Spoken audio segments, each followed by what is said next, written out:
Bueno, mis hermanos, buenos días, el Señor les bendiga. Los invito a ponerse sobre sus pies.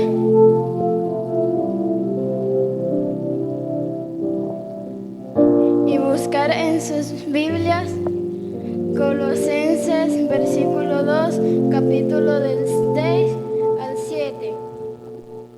Cuando lo tengan, dicen amén. Por tanto, de la manera que habéis recibido al Señor Jesucristo, andad en Él, arriesgados y sobreedificados en Él y confirmados en la fe, así como habéis sido enseñados, abundando en acciones de gracia.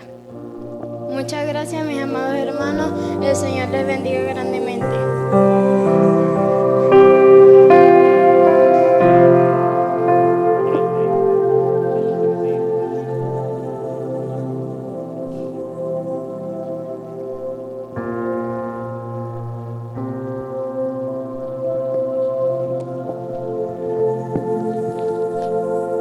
Buenos días, mis hermanos.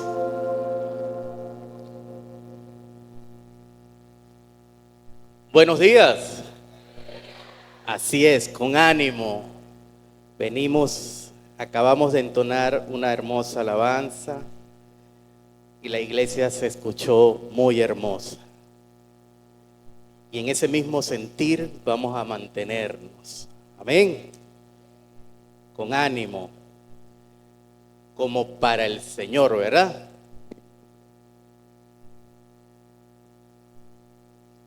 Dios bendiga la vida de mi hermanita Yoseagni. Vamos a refrescar la lectura que hizo la hermanita. ¿Verdad que este mensaje me ha gustado mucho? Desde que leyendo las escrituras encontré esta carta y la leí con detenimiento, ¿verdad? Que habla de nosotros, habla de lo que debería haber en la vida de un cristiano. Amén. He titulado el mensaje de esta mañana Firmes en Cristo. Y vamos a refrescar la lectura. Segunda de Colosenses 6. Por tanto, de la manera que habéis recibido al Señor Jesucristo, andad en Él, arraigados y sobreedificados en Él y confirmados en la fe, así como habéis sido enseñados, abundando en acciones de gracia. Señor, gracias te damos en esta mañana, Señor. Gracias por tu misericordia, Señor. Utiliza, Señor, a este instrumento en tus manos, Señor, para que lo que salga de su boca sea tu palabra, Señor, sea lo que el pueblo necesita escuchar. Hoy te damos gracias por los corazones presentes. Hoy alabamos y glorificamos tu santo nombre en la vida de cada uno de mis hermanos, Señor. Obra con poder, obra como solamente tú puedes hacerlo. En el nombre poderoso de Jesús, que esta palabra no retorne vacía. Amén. Firmes, mis hermanos. Cuando hablamos de firmeza, si buscamos un sinónimo que pudiera englobar esta palabra, firmes, yo diría algo así, inamovibles. Algo que no se va a mover bajo ninguna circunstancia. ¿Cuántos piensan igual que yo? A ver. Así es, mis hermanos. Entonces, creo que estamos alineados con la definición.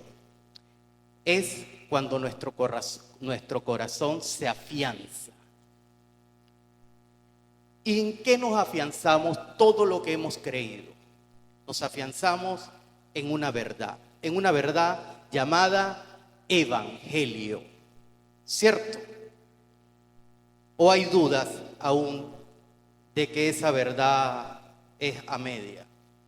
No, no hay dudas, mis hermanos. Es una verdad inamovible, incuestionable, porque viene de Dios, un Dios que se hizo humano, un Dios que padeció, un Dios que vivió nuestros padecimientos y más. Y en Él es que hemos creído. Por lo tanto, tenemos una confianza plena en Él.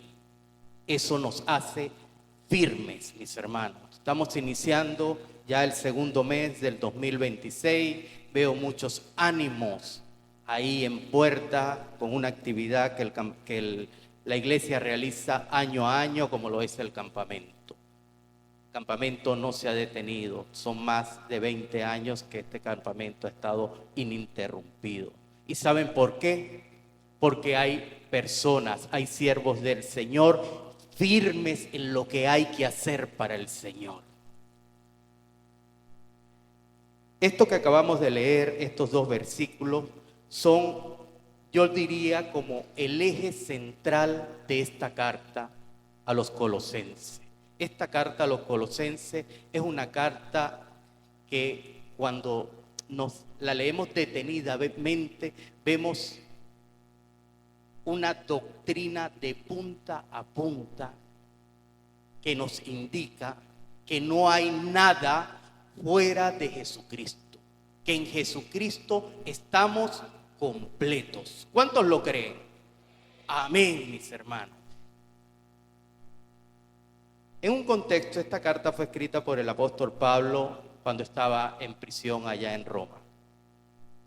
Él escribió Filipenses, escribió Filemón, estando en ese periodo de prisión en Roma. Y esta carta, verdad que es un llamado, antes de darle el contexto, es un llamado a que nosotros entendamos que estamos viviendo tiempos donde el mundo va acelerado.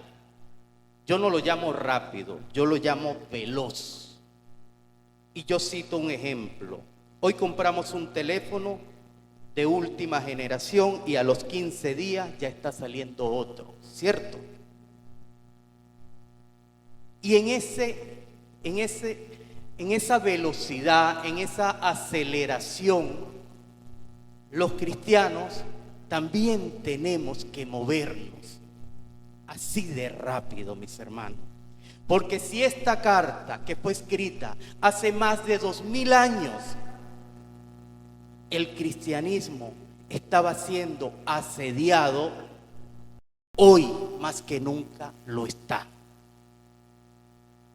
Lo está porque así como la tecnología avanza y avanzan otras cosas, la ciencia médica, también el mal, mis hermanos. Y el mal pretende movernos de esta firmeza que es la roca. Y es bueno que se den mensajes como estos, mis hermanos, que nos hablen de un hombre que estaba preocupado por una iglesia. Dice el versículo 1 del segundo capítulo de esta carta así: porque quiero que sepáis cuán grande lucha sostengo por vosotros y por los que están en la Odisea y por todos los que nunca han visto mi rostro. Pablo estaba preocupado. Pablo estaba preocupado por una iglesia que estaba naciendo, por una iglesia que estaba floreciendo, por una iglesia que iba con ímpetu. Porque esta región de Colosa era una región que estaba siendo influenciada por los judaizantes y por los filósofos, por estas filosofías griegas. Ellos, en cierto modo, respetaban a los cristianos, pero ellos no comprendían ni entendían cómo Dios pudo haberse hecho hombre. Y cómo ese hombre estaba por encima de la ley. Cuando nos vamos al capítulo 2, yo no voy a leer todos los versículos, pero sí voy a detenerme un poquito en cada uno de ellos, en lo que Pablo estaba advirtiendo. Si nos vamos al verso 4 del capítulo 2 dice: para que nadie os engañe con palabras persuasivas. Si nos vamos más adelante, al verso 8 dice: que nadie os engañe por medio de filosofías y huecas sutilezas. Si nos vamos más adelante, al 16 dice: para que nadie os juzgue. Y si nos vamos al 18, para que nadie os prive de vuestro premio. Y vemos cómo Pablo está haciendo alertas, está haciendo alarmas de lo que posiblemente estaba afectando la iglesia. Y pudiéramos decir que esta iglesia estaba atravesando por un proceso peligroso, por un proceso tal vez de estas falsas enseñanzas que hoy día también abundan, y abundan en todas partes. Vemos iglesias que han menguado porque sus miembros se han ido a otras iglesias. ¿Por qué? Porque hay luces, porque hay más espectáculo, porque hay más brillo, porque hay, tal vez las butacas son más cómodas.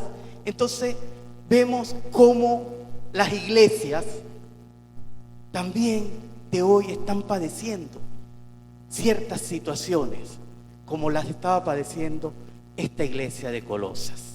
Esta iglesia de Colosas estaba ubicada en Asia, en la región medio de Asia Oriental, lo que hoy se conoce como Turquía, en el valle de Licio, junto a las ciudades de Hierápolis y Laodicea. Estaba muy cerca de Laodicea. Se cree que esta ciudad estaba como a unos 50 kilómetros de Laodicea. Por lo tanto, era una ciudad que estaba siendo muy influenciada de muchas maneras. Ellos pensaban que no bastaba con ser cristiano, con haber entregado su corazón a Cristo, sino que había que hacer algo más, algún rito. Tenían que tener otro conocimiento que tal vez estaba reservado para unos pocos, y estas personas tenían que adquirirlo. Porque cuando vemos allí que dice falsas enseñanzas y filosofías huecas, podemos entender esto. Leí por allí en un sitio que dice que las filosofías te llevan de ninguna parte a ninguna otra parte. No sé si lo entiende, pero a veces cuando estamos en Cristo, nosotros debemos entender, como lo dije al comienzo, que en Cristo estamos completos. No nos falta nada. Por lo tanto, no podemos estar buscando artilugios que añadir a las Escrituras. Y es esta la preocupación de Pablo. Y este verso que acabamos de leer ahorita, el verso 6 dice: por tanto, de la manera que habéis creído. ¿Y qué es lo que creímos? Creímos que Dios vino a la tierra, que Dios se hizo hombre, que Dios tenía una promesa, una deuda con la humanidad y le estaba pagando en su Hijo. ¿Para qué? Para que nosotros creyéramos en Él. Si leemos el verso 1, el capítulo 1, de esta carta, dice en el verso 5 del 1: a causa de la esperanza que os está guardada en los cielos, de la cual ya habéis oído. Y hemos oído, ¿por qué? Por medio de la predicación de la palabra.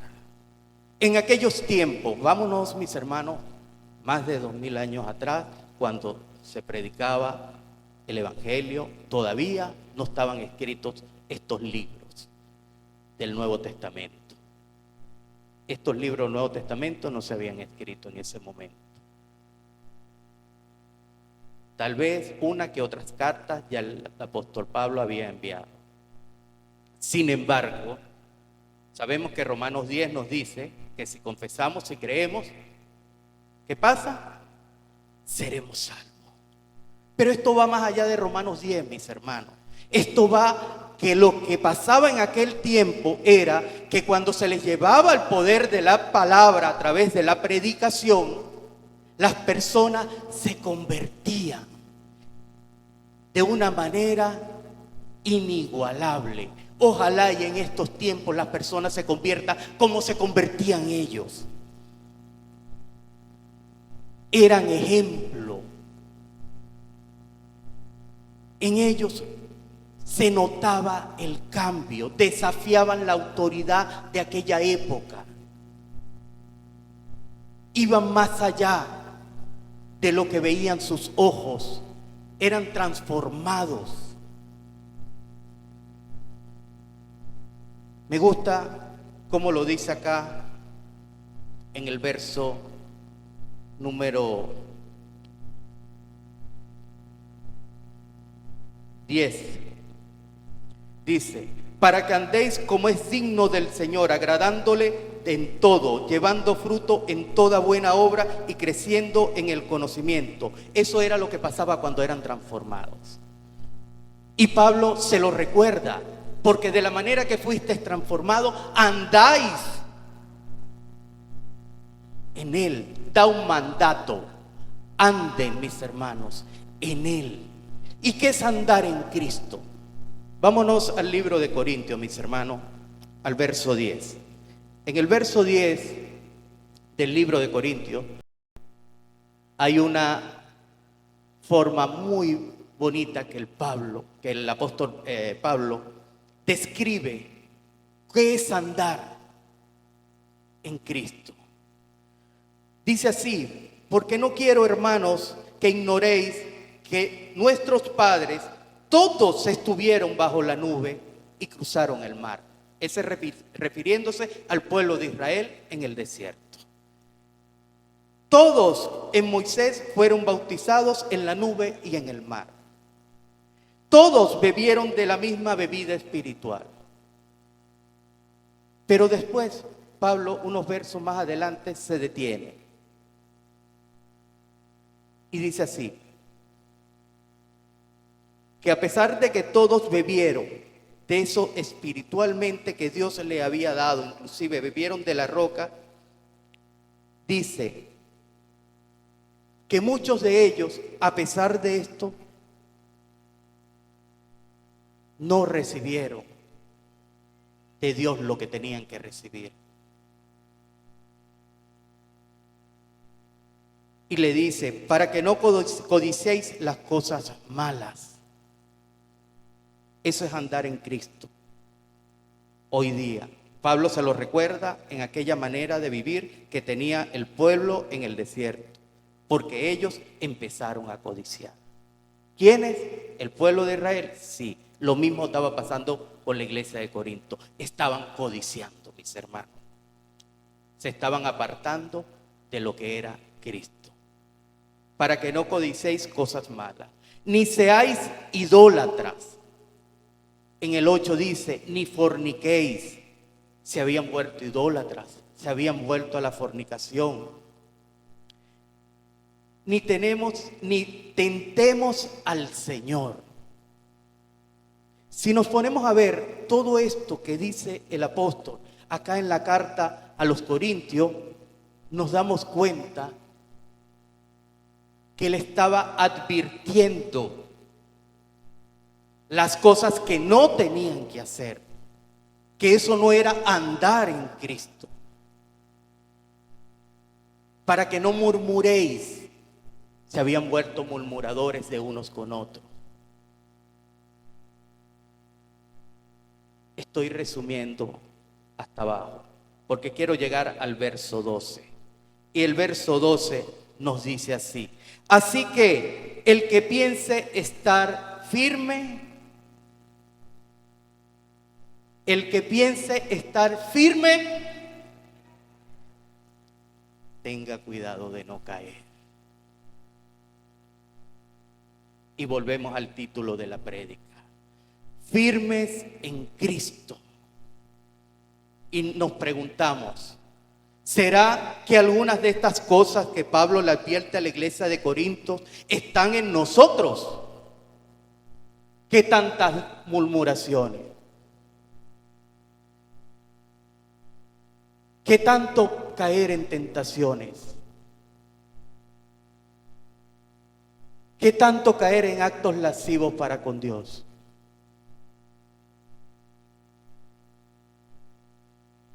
Y es esto, mis hermanos, donde nos tenemos que detener. Que estar firmes en Cristo no es con que solamente hayamos creído, es porque seamos transformados íntegramente, completamente transformados. No nos dejemos seducir por la velocidad que tiene el mundo.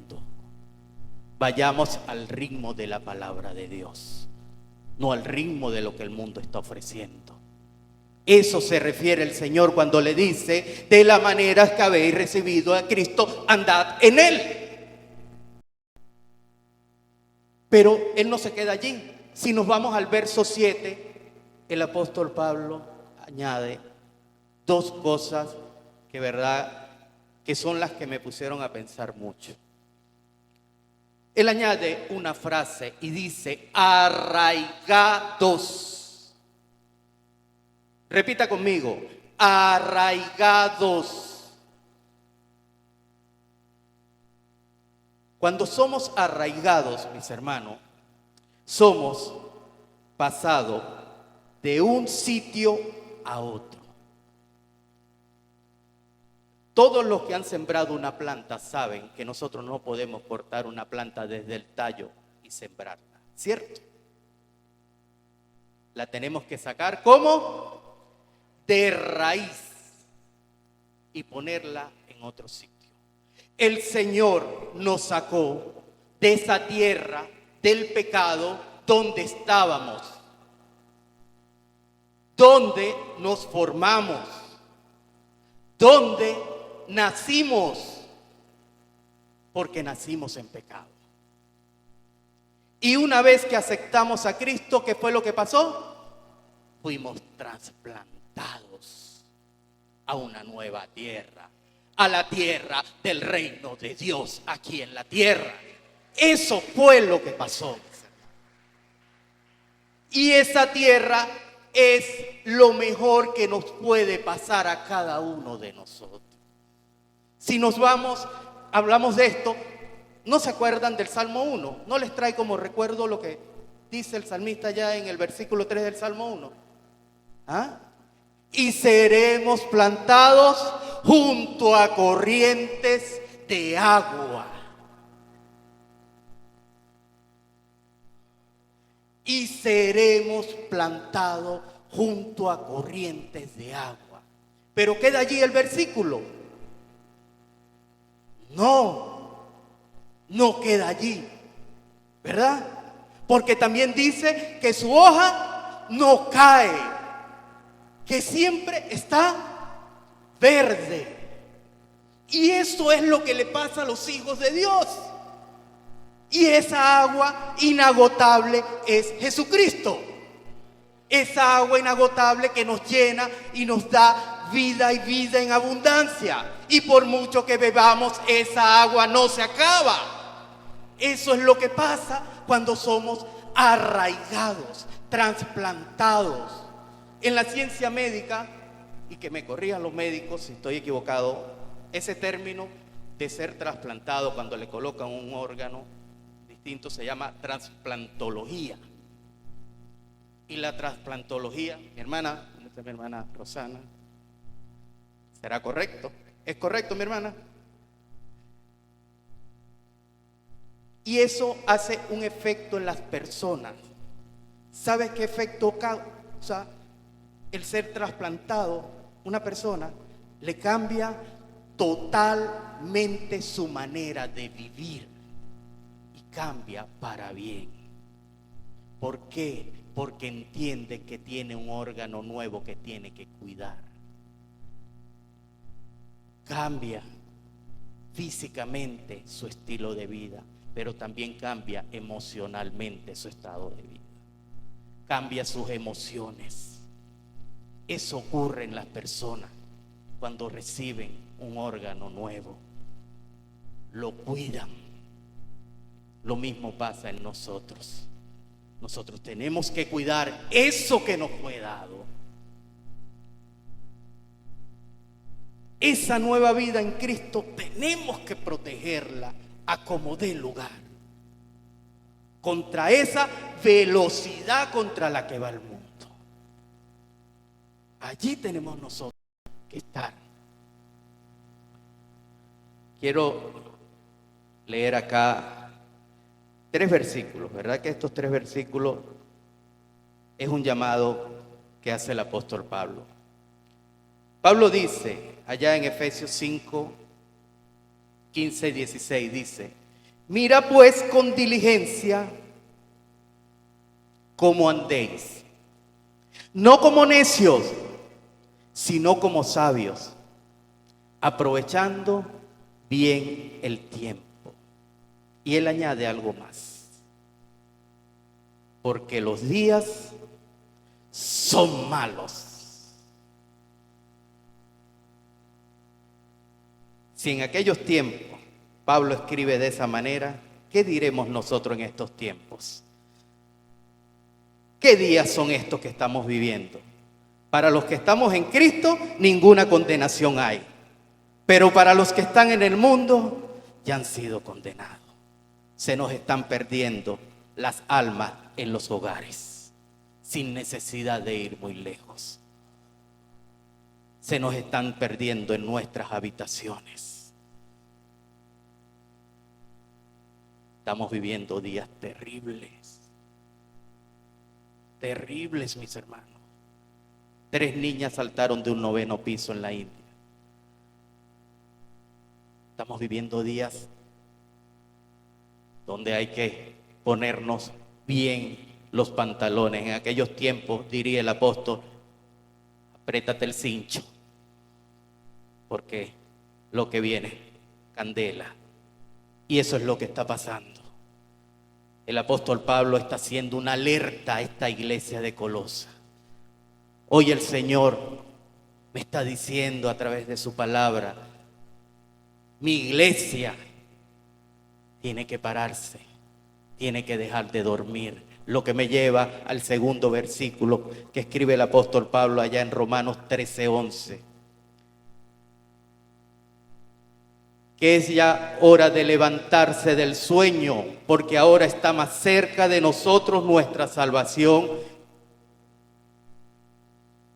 Y él dice que está más cerca que cuando creímos, porque la venida del Señor está a la vuelta de la esquina.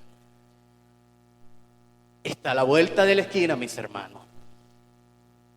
Dice que ya es hora de levantarse del sueño. Y a veces estamos como un letargo. Queremos estar firmes en Cristo, pero estamos como un letargo. No nos estamos levantando a tiempo a hacer lo que el Señor nos mandó a hacer,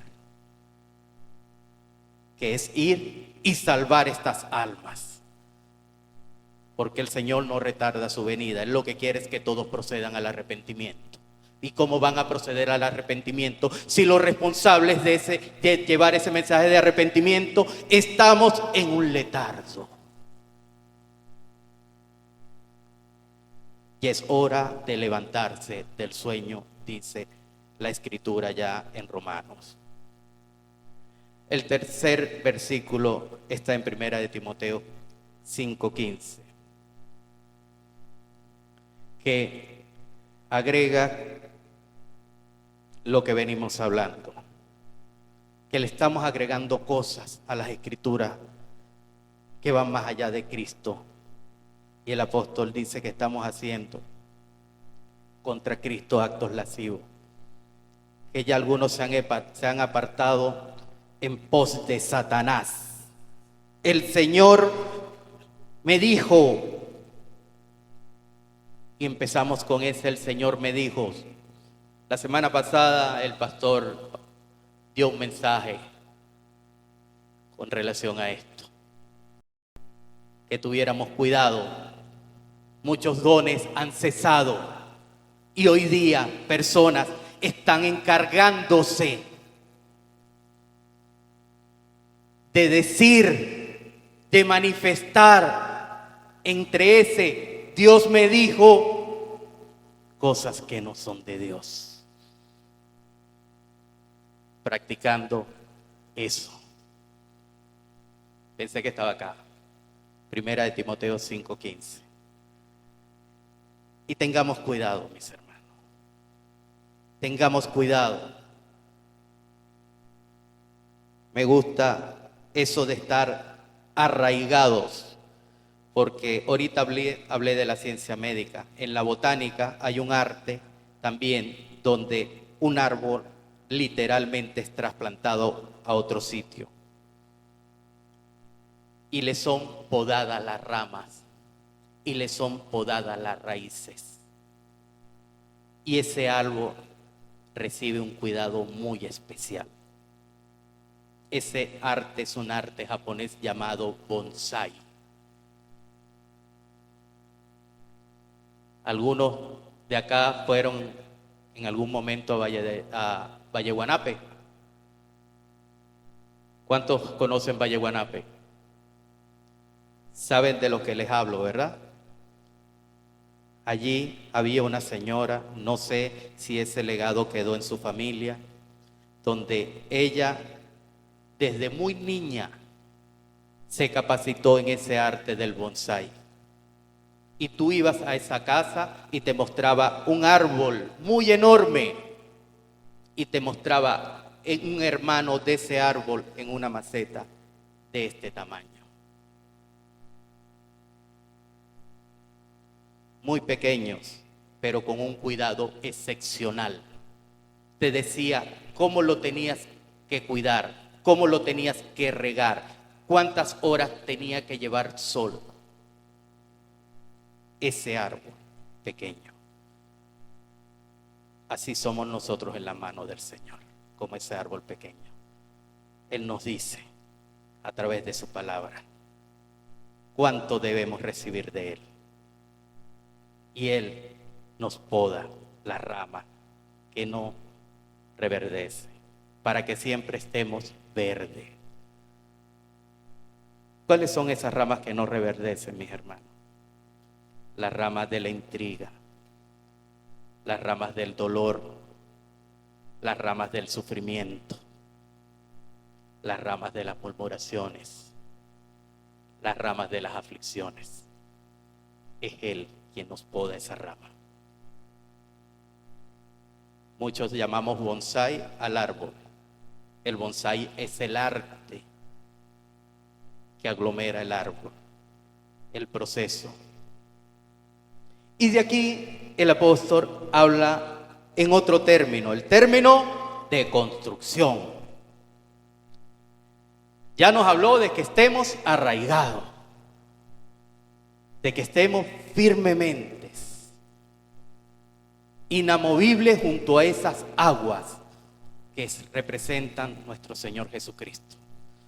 Pero hay algo más. Él nos habla de estar edificados, sobreedificados. No es suficiente, mis hermanos, con venir cada domingo acá. Ayer empezó la Academia de Obreros. A ver, le voy a preguntar a los docentes, ¿cómo estuvo la asistencia a la Academia de Obreros? Disminuida, dice el pastor. Y eso habla de estar sobreedificados. ¿Recuerdan lo que les hablé de esos 3 versículos que leímos ahorita? De levantarse del sueño de ese letargo. ¿Ah? Esos 3 versículos estaban dirigidos a los creyentes de aquella época. Hoy día el Señor te dice a ti, no basta con que vengas el domingo a la iglesia y escuches el sermón, escuches la prédica. No basta con que vayas a la célula y te sientes a dar tu acción de gracia y escuches los 10, los 15 minutos de prédica. ¿Dónde está esa sobreedificación? ¿Dónde está esa capacitación constante? ¿Dónde está el prepararse? ¿Quiénes aquí se sienten suficientemente preparados para servir a Cristo? Yo me escondo la mano, no la levanto. Yo creo que hay mucho que tengo que preparar. Yo creo que hay mucho que tengo que aprender. Yo creo que hay mucho camino que tenemos que recorrer a través de las Escrituras. No es buen síntoma para la iglesia que una academia de obreros que funciona desde hace muchos años acá y que ha formado a lo largo de todos estos años siervos útiles para la obra, hoy, un día después de dar inicio, el pastor diga, muy menguada la asistencia. Mis hermanos, en Cristo todo es serio. En Cristo todo estamos completos. Pero tenemos con diligencia procurar ser obreros aprobados en todo. Sí, ya soy salvo, he creído. Basta con ser salvo, mis hermanos. Y seamos honestos, ¿basta con ser salvo? Vamos un paso más. Vamos un paso más, mis hermanos. Sobreedificados. Sobreedificados, mis hermanos. Dice Mateo 7:24, hablando de los cimientos.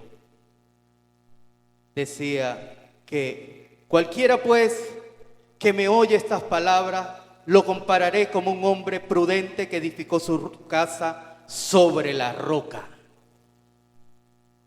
Edificar sobre la roca, mis hermanos, es creer que esa fuente inagotable que es Cristo puede seguirnos alimentando todos los días.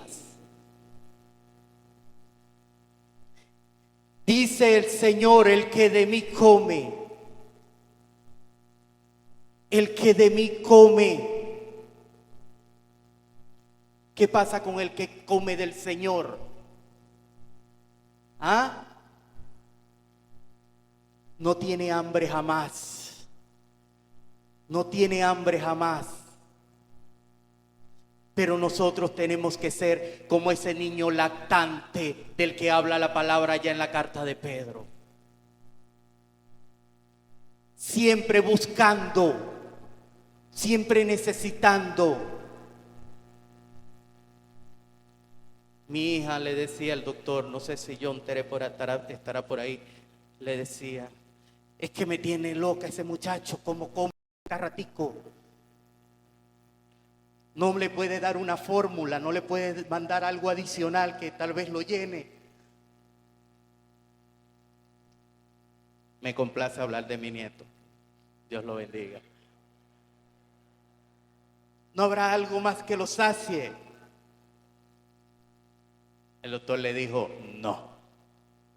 Es de ahí que tiene que alimentarse, para que esté sano, para que crezca sano, para que se mantenga sano. ¿Será casualidad que la palabra habla que deseemos como niños la leche espiritual? ¿Por qué? ¿Ah? porque de allí es que nos alimentamos y nos mantenemos sanos. No nos dejamos correr, no nos dejamos llevar por vientos de doctrinas extrañas. Nos mantenemos fieles a Dios, nos mantenemos firmes. No hay una leche adulterada. Es la que viene de nuestro Señor Jesucristo. Ese alimento que nosotros, todos los cristianos, necesitamos, mis hermanos. Y necesitamos esa leche espiritual todos los días. Es así, mis hermanos.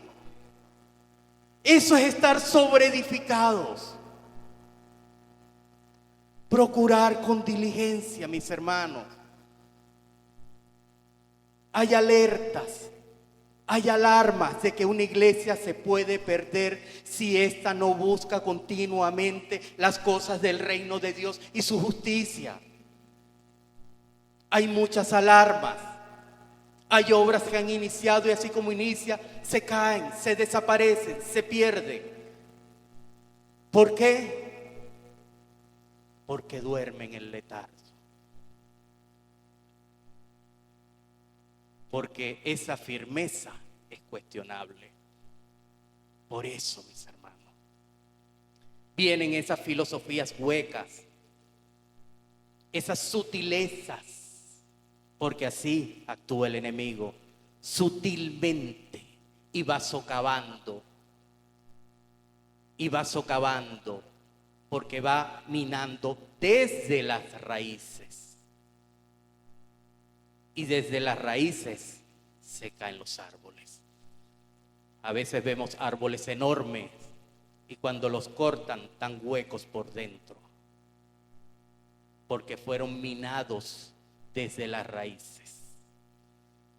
Desde ese hoy me dio flojera orar. Desde ese hoy me cansé de la Biblia. Hoy no quiero leer la Biblia. Hoy es domingo, yo voy a la iglesia todos los domingos, hoy me voy a ir a la playa. ¿Para qué voy a ir a evangelizar si somos 200 miembros en la iglesia? Eso no se va a notar mi ausencia. Que vayan los demás.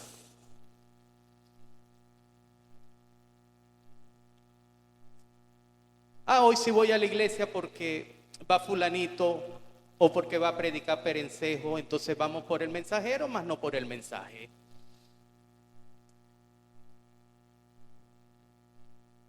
Hoy me vieron feo en la iglesia, hoy no.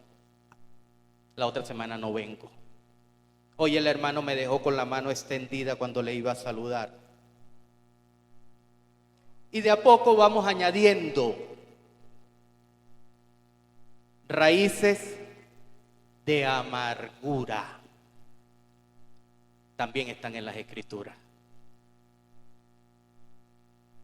Entonces están las raíces de allá del salmista y están las raíces de acá del libro de Hebreos. ¿Qué raíces se están formando en tu vida hoy día, mi hermano? ¿Qué raíces están creciendo? ¿Qué estamos construyendo cuando decimos que estamos firmes en Cristo? Porque cuando se dio el título, muchos dijeron amén. Y la pregunta es, ¿cómo estoy yo hoy? ¿Qué tan firme estoy yo hoy con mi Señor Jesucristo? ¿Qué está socavando los cimientos de este edificio? ¿Qué está socavando los cimientos de este árbol?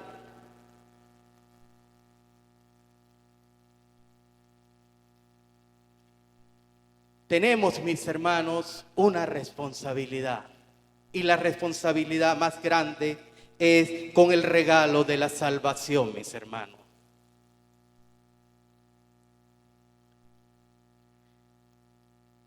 Allá en Mateo 7, el Señor nos advierte de estos que vienen vestidos de ovejas, como lobos rapaces, 7:15. Y cuando digo vestidos de ovejas, me recuerdo el libro de Job y de mi hermano Roberto, que una vez me preguntó, ¿y el diablo iba a la presencia de Dios. Y el diablo sí va a la presencia de Dios, mi hermano. Y el diablo sí entra en las iglesias. Y el diablo sí se sienta en las primeras bancas. Y perdonen mis hermanos que están aquí adelante, no con ustedes. No es con ustedes, mis hermanos. Pero tengan en cuenta, mis hermanos, tengan en cuenta que estamos siendo acechados no solamente en los hogares, no solamente en la calle, en el trabajo, estamos siendo acechados incluso en la iglesia, mis hermanos. La iglesia de Colosas estaba siendo acechada en gran manera, de una forma sutil, sin mucho espaviento. Maestros disfrazados de ovejas. Allá en el Apocalipsis capítulo 2 y capítulo 3, el Señor nos advierte de 7 iglesias. 7 iglesias, mis hermanos. Y aunque destaca las cosas buenas de estas iglesias, leemos una frase que dice, pero tengo contra ti.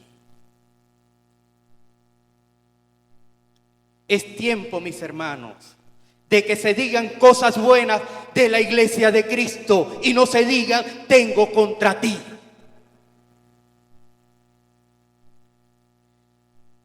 Nosotros fuimos llamados, mis hermanos, para bendición. ¿Para bendición de quién? Para bendición de otros. Para dar ese mensaje a tiempo y ¿qué más? Y fuera de tiempo. Eso es estar firmes en Cristo. Esa es la firmeza. Y ya poco para finalizar, mis hermanos, allá en el capítulo 3 de Filipenses, verso 13, hay un hermoso versículo que escribe el apóstol Pablo. Siendo él quien conocemos a través de sus cartas, escribe esto muy bonito. Hermanos, yo mismo no pretendo haberlo ya alcanzado. Y asimismo debemos decir nosotros, cada uno de nosotros, mis hermanos, yo mismo no pretendo haberlo ya alcanzado todo. Somos esos niños aún en las manos del Señor. Algunos con 40 años, otros con apenas meses en la iglesia, pero todos somos niños ante el Señor. Y Él nos cuida a cada uno de nosotros. Y debemos seguir como dice Él, pues prosigo a la meta. Dice, pero una cosa hago, olvidando ciertamente lo que queda atrás y extendiéndome, ¿a dónde? A lo que está delante, mis hermanos. Y lo que está delante es Cristo. Él fue, Él es, Él será. Él no cambia, Él es inmutable. Prosigo a la meta, al premio del supremo llamamiento de Cristo, de Dios en nuestro Señor Jesucristo. Pablo allí, él dice algo cierto. Y eso es parte de la humildad que nos debe caracterizar a cada uno de nosotros. Que somos nosotros los responsables de continuar esta carrera. Y a diferencia del mundo que va a velocidad, esta carrera en Cristo es lenta. Pero sabe que no por lenta es confusa, no. Por lenta es segura. Porque sea que vivamos o sea que muramos, de Cristo somos. De más nadie, mis hermanos. Pero mientras estemos con vida, tenemos un trabajo. Que a veces las circunstancias por las que estemos pasando nos ponen tropiezos, sí, pero que la circunstancia no determine nuestra vida en Cristo. Nuestras las circunstancias son un trampolín que usa el Señor para que nos acerquemos más a Él. Así vemos las dificultades, así vemos las pruebas, así vemos los padecimientos, como ese trampolín para acercarnos más a Dios. En estos días recibí una invitación en una célula y les hablaba de la carta de Filipenses. Y leía esto que también es muy bonito, porque en las Escrituras todo tiene sentido y todo nos habla. Y decía así: porque sé que por vuestra oración y la suministración del Espíritu de Jesucristo, esto resultará en mi libertad. Y después, esto está en el 1:19 y el 1:20. Conforme a mi anhelo y esperanza de que en nada seré avergonzado, antes bien, con toda confianza, como siempre, ahora también seré magnificado Cristo en mi cuerpo, o por vida o por muerte. Pablo, respondiendo a la iglesia, sus oraciones que les daban a causa de su encarcelamiento, le decía: yo estoy seguro y confiado de mi libertad. ¿Y cuál es la libertad que nos da el Señor? Que él estaba confiado. ¿En la del soldado romano que estaba allí? ¿En la del juez? ¿En la del verdugo? No. Él estaba confiado que en el que él había creído ya lo había hecho libre, sea que muera o sea que viva. Y nosotros tenemos que vivir plenamente confiados de que las cosas que nos están pasando, sea para bien o sea para mal, son buenas. Porque si Dios permitió que yo, su hijo, padeciera esas cosas, Él también me dará la victoria. Amén. Entonces debemos estar plenamente confiados. Dice la palabra: vivamos, andad como Él, arraigados, sobre edificados en Él. Porque eso no termina allí, porque Él dice: y confirmados en la fe. Eso es tener fe, mis hermanos, que sin importar por lo que estamos pasando, sabemos que hay respuesta, sabemos que hay una salida. Eso es estar confirmados. ¿Confirmados en qué? En que estoy firme en mi Señor Jesucristo. Y no olvidemos cómo termina esto. Esto termina agradeciendo en todo momento todo lo que pasa en nosotros. Agradecidos con Dios por el regalo de la salvación. Agradecidos con Dios porque me vio primero. Agradecido con Dios porque fue Él el que murió en la cruz y no yo. Ese es mi agradecimiento eterno con el Señor. Hoy estoy acá dando una reflexión. Mañana no sé a dónde me lleve el Señor. Pero una cosa sí estoy claro: prosigo a la meta del supremo llamamiento. Y cada uno de nosotros tiene que estar de esa manera, prosiguiendo a esa meta. Amén. ¿Cuántos lo creen? Ya no vivo yo, mas vive Cristo en mí. Y lo que vivo en la carne, lo vivo en la fe del Hijo de Dios. Amén. Dios les bendiga, mis hermanos.